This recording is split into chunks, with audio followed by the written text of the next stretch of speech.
ಚಿಂತಾಮಣಿಯ ಸರ್ಕಾರಿ ಕಚೇರಿ ಬಳಿಯಲ್ಲಿ ಪಾರ್ಥೇನಿಯಂ ಗಿಡಗಳು ಆಳೆತ್ತರ ಬೆಳೆದಿದ್ರೂ ಕೂಡ ಬಿಸಿಎಂ ಅಧಿಕಾರಿಗಳು ತಲೆ ಕೆಡಿಸಿಕೊಳ್ತಾ ಇಲ್ಲ ಅಂತ ಹೇಳಿ ಸಾರ್ವಜನಿಕರು ಆಕ್ರೋಶವನ್ನ ವ್ಯಕ್ತಪಡಿಸಿದ್ದಾರೆ.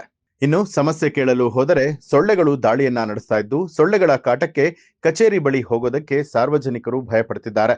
ಪ್ರತಿಭಟನೆ ನಡೆಸುವಾಗ ಪ್ರತಿಭಟನಾಕಾರರಿಗೆ ಸೊಳ್ಳೆಗಳು ದಾಳಿ ನಡೆಸಿದ ಹಿನ್ನೆಲೆ ರೊಚ್ಚಿಗೆದ್ದು ಸಾರ್ವಜನಿಕರು ಪಾರ್ಥೇನಿಯಂ ಗಿಡಗಳನ್ನ ನಾಶಪಡಿಸಿ ಅಧಿಕಾರಿಗಳ ವಿರುದ್ಧ ಆಕ್ರೋಶವನ್ನ ವ್ಯಕ್ತಪಡಿಸಿದ್ದಾರೆ. ಹಾಸ್ಟೆಲ್ ನೌಕರರ ಗೋಳು ಕೇಳದೇ ಇರುವಂತಹ ಅಧಿಕಾರಿಗಳಿಗೆ ಧಿಕ್ಕಾರ. ಹಾಸ್ಟೆಲ್ ನೌಕರರ ಗೋಳು ಕೇಳದೇ ಇರುವಂತಹ ಅಧಿಕಾರಿಗಳಿಗೆ ಧಿಕ್ಕಾರ. ಬೇಕೇ ಬೇಕು, ಬೇಕೇ ಬೇಕು. ಅವ್ರು ಕೊಡೋದಿಲ್ಲ. ಕನಿಷ್ಠ ವೇತನ 31,000 ರೂಪಾಯಿ ಕೊಡಲೇಬೇಕು. ಕನಿಷ್ಠ ವೇತನ ಜಾರಿ ಮಾಡದೇ ಇರುವಂತಹ ಸರ್ಕಾರ.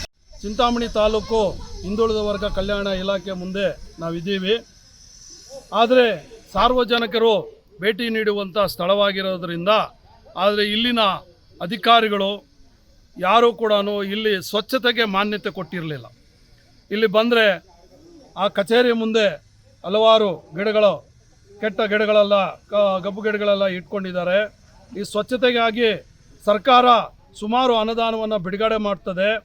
ಆದರೆ ಈ ಕೆಲಸವನ್ನು ಮಾಡಲಿಕ್ಕೆ ಇವರಿಗೆ ಮನಸ್ಸಿಲ್ವಾ ಅಥವಾ ಮಾಡೋದಕ್ಕೆ ಸಮಯ ಇಲ್ವಾ ಏನು ಅಂತ ನಮಗೆ ಗೊತ್ತಾಗ್ತಾ ಇಲ್ಲ. ಇಲ್ಲಿ ಸಾಂಕ್ರಾಮಿಕ ರೋಗಗಳನ್ನು ಹರಡಿದ್ರೆ ಕಚೇರಿಗೆ ಬರುವಂಥ ಕೆಲಸಗಾರರಾಗಿರ್ಬೋದು, ಪಕ್ಕದಲ್ಲಿರುವಂಥ ಹಾಸ್ಟೆಲ್ ಮಕ್ಕಳಿಗಾಗಿರ್ಬೋದು, ಈ ಸೊಳ್ಳೆಗಳ ಕಾಟದಿಂದ ಈಗಾಗಲೇ ಕೊರೋನಾ ಅಂತ ಒಂದು ಮಹಾಮಾರಿ ನಾವು ಇದ್ದೀವಿ. ಅದರ ಜೊತೆಗೆ ಮಲೇರಿಯಾ ಇನ್ನೊಂದು ಮತ್ತೊಂದು ಜ್ವರಗಳು ಬರುವಂಥ ಸೂಚನೆ ಇವತ್ತು ಮಳೆ ಬಿದ್ದಿದೆ. ಆ ಸಂದರ್ಭದಲ್ಲಿ ಈಗೇನು ಗಿಡಗಳು ಇವರು ಸ್ವಚ್ಛತೆ ಮಾಡದೆ ಗಿಡಗಳನ್ನು ಬೆಳೆಸ್ಕೊಂಡು ಕಚೇರಿ ಮುಂದೆ ಕೂತಿದ್ದಾರೆ. ಇವರಿಗೆ ಏನು ನಾಚಿಕೆಗೇಡ ಕೆಲಸವಾಗಿದೆ ಇದು.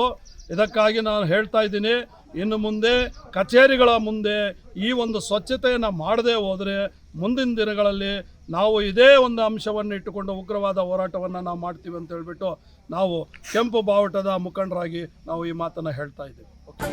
ನ್ಯೂಸ್ ಅಲರ್ಟ್, ನಿಮ್ಮಿಂದ ನಿಮಗಾಗಿ.